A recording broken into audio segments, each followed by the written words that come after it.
All right, welcome to Office Hours with Dr. Ken Rucci, and this is episode 101.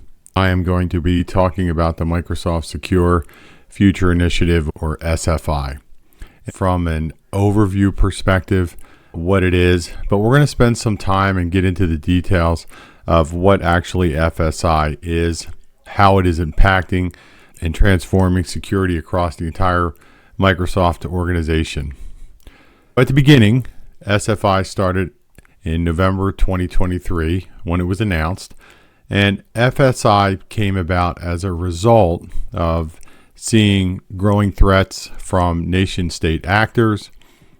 We were also seeing increased sophistication, and we're still seeing that. The attacks are getting more and more sophisticated, and also the way the attacks are coming is different. We are seeing an increase in attacks on identities from phishing attacks. We need to have more protection around credentials and identities. And also, we are recognizing that there needs to be faster threat detection and response. So with all of these attacks coming in at an unprecedented pace, that caused the change and the approach of bringing in SFI. And as a result, Microsoft now has 34,000 engineers dedicated to the project. Let's jump in a little bit. This is coming from the top, from Satya Nadella, and he is committed to making security job one at Microsoft. And as a result of that commitment, we are looking at three foundational principles for SFI. The first one is secure by design, that when Microsoft is creating a new application or a new service, that security is built right into that from the beginning. And also looking at security by default. And what that means is that the protections, things like MFA configurations, administrative account control, that they are on and enforced by default. It's not left up to the customer to decide, and these are not optional. So from the ground up, security is turned on by default. And then the third principle is secure operations. And what we are looking at in the secure operations principle is how we are monitoring, how we are responding, and also the things that are able to meet not only the current, but as we're aware that the environment is changing, the attacks are getting more sophisticated. So we have a way to evolve to address future threats. And this is important because Microsoft itself is one of the most targeted estates in the world. Looking at the data centers, the visibility, the products, Microsoft needs to be secure not only for itself from a business perspective, but also for customers. And that lays the groundwork for the Secure Future Initiative and the way that we're looking at it. As I mentioned before, we have 34,000 engineers that are working on the project, making it actually the largest single cybersecurity engineering project in history. And this is also creating a more resilient and transparent Microsoft. These aren't just words, and this just isn't a marketing initiative, but this is a change in the behavior and the culture. And one of the things that is most important behind this is putting the focus on it, that executive and employee compensation is actually tied to this. Microsoft employees are now being evaluated on their annual performance review on how they address and how they meet the new security needs. It starts at the top, and the Secure Future Initiative is driving the way that we adapt to culture. It's impacting governance and accountability. And there's three broad categories as part of it. Microsoft is developing and fostering an environment where every employee is involved in cybersecurity and understands what their role is as part of the organization in safeguarding Microsoft and customer assets and resources. This is also needed because, as we mentioned before, as part of FSI, we need to adapt and understand that things are changing as we evolve. So employees need to understand what their role is, how they can participate, and meet the challenges that are posed by an increasingly complex cybersecurity threat landscape. So what does this mean from a cultural governance and accountability standpoint? There is a weekly SFI senior leadership team that updates quarterly to the board. Microsoft has also formed a deputy CISO governance body that includes all of the major areas from the Microsoft perspective. And then senior leadership compensation now is tied to the progress on SFI, on the security plans, and meeting the milestones. And as I mentioned before, security is part of every Microsoft Employee Connect and review. So it's a top-down, all the way down to the employees so that everyone understands what their role is. So there are 6 critical pillars that are part of SFI. And SFI now includes protecting tenants, networks, and also how do we monitor and detect threats. So this is continually evolving. All of the engineers are adopting best practices and also ingraining that secure culture into the design and the default operations and pretty much everything that is done from Microsoft.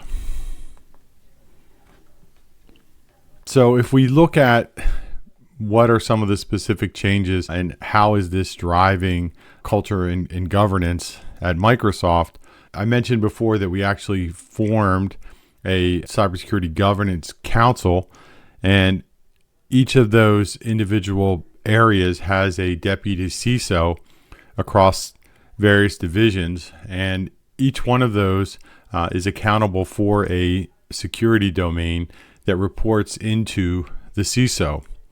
The Cybersecurity Governance Council meets with the FSI engineering team in setting progress and future direction.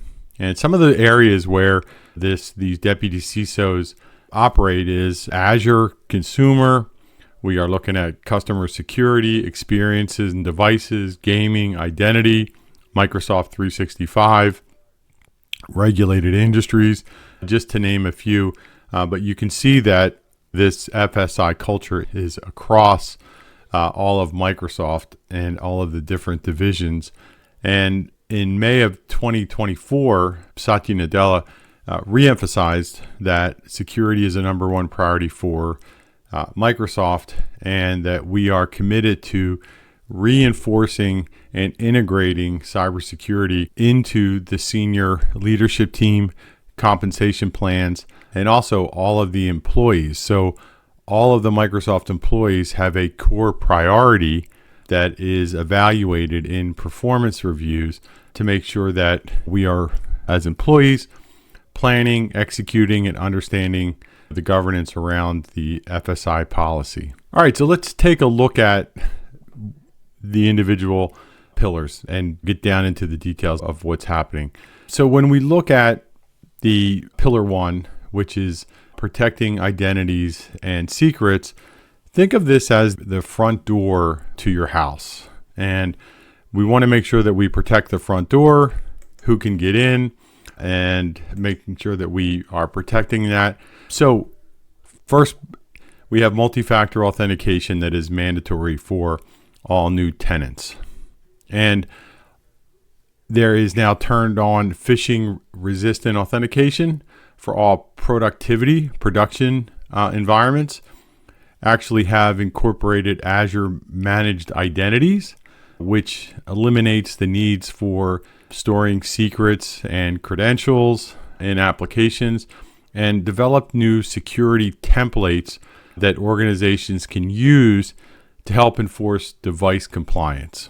All right, if we think back to identities being compromised, a lot of times users are accessing devices from mobile device or accessing data from mobile devices. So the more that we can do to enforce compliance across the devices will ultimately result in a more secure organization.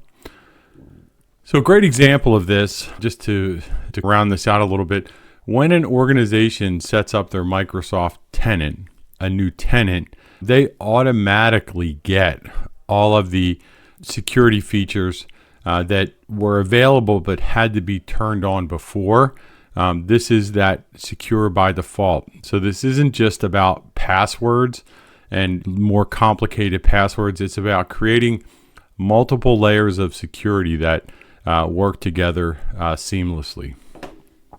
So when we look at pillar number 2, protecting tenants and isolating production systems, let's talk a little bit about what this means and what Microsoft has done.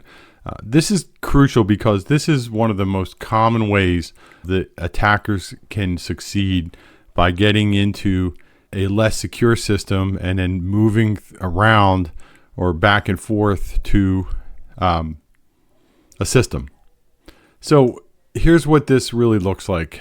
Microsoft has deployed 98,000 production-ready devices that are locked down, moved 28,000 high-risk users to a specialized secure virtual desktop infrastructure to provide isolation. We've also implemented new conditional access templates that are enforcing device compliance. And if you're not familiar with conditional access, it is a security feature that really is a set of if-then statements that we can evaluate and take action on based on a condition and whether we want to grant access to a device or to a user, to data. So it gives us a way to evaluate information and deciding on what level of security or what access do we want to allow that user or device to have. We've also, from a production standpoint, implemented strict device compliance policies to help combat poorly secured devices, having access and compromising data or applications. So we look at pillar number 3, which is protecting networks. So here's some impressive statistics from a Microsoft standpoint. They have inventoried over 99% of all the physical assets. There have been the implementation of mandatory access control lists, made Azure Virtual Network Encryption available across the board to all regions, also added a domain name system security extensions, and also from a developer standpoint, created the Bastion developer SKU for secure connections. So what does that mean? That means that organizations can now encrypt their entire virtual network traffic with just a few clicks. And this was something that used to require complex configurations, a lot of know-how, and multiple tools, but now it's available, making not only the development environment and the applications more secure, but it's also another indication of how Microsoft is expanding FSI across all areas of the organization. And protecting networks is important, not only from a Microsoft standpoint, but also from a customer resource perspectives. By maintaining this inventory of network devices, applying unified security controls, it limits the amount of potential vulnerabilities. So that gives you the opportunity to work your production applications and environment more securely, and also creates opportunities for multiple layers of defense, because now we can use things like micro segmentation, network isolation, that aids in adding additional layers to prevent potential attacks, and also helps us protect sensitive data. And moving on to number 4, protecting the engineering systems. This is particularly interesting because it addresses one of the most common security vulnerabilities, is poorly designed code that has secrets embedded into it. You may have run into situations where the password is part of the code, and it's something that if you reverse engineer or a thoughtful hacker has the ability to go and look at, they can find that. So we want to make sure that we are not by default coding insecurely. So some of the things that Microsoft has done is blocked approximately 3,000 credentials from entering source code. So that's keeping those things out of the actual code itself. And from a GitHub perspective, the GitHub Advanced Security is now free for public repositories, and has also implemented automated secret detection and removal for code. So now we are taking more proactive stances and opportunities to scan code before it goes out into production, and also created strong authentication protocols that don't rely on having credentials embedded into the code. There's a lot of developmental security practices that are being implemented as part of this Protect the Engineering Systems pillar, and that just helps overall security. And if a developer accidentally tries to commit code that has a password or maybe an API key in it, the system now will automatically block that code before it can be published. So this is like having a security guard standing in front of your code repository, checking everything before it leaves the building. So the protection of the engineering systems is vital for maintaining integrity of software assets. Implementing policies to block sensitive information in code repositories, isolating the development environment are key strategies that are part of FSI. So we're protecting not only the systems, the devices, the data, but we're drilling down into ways that we can actually protect the code as well.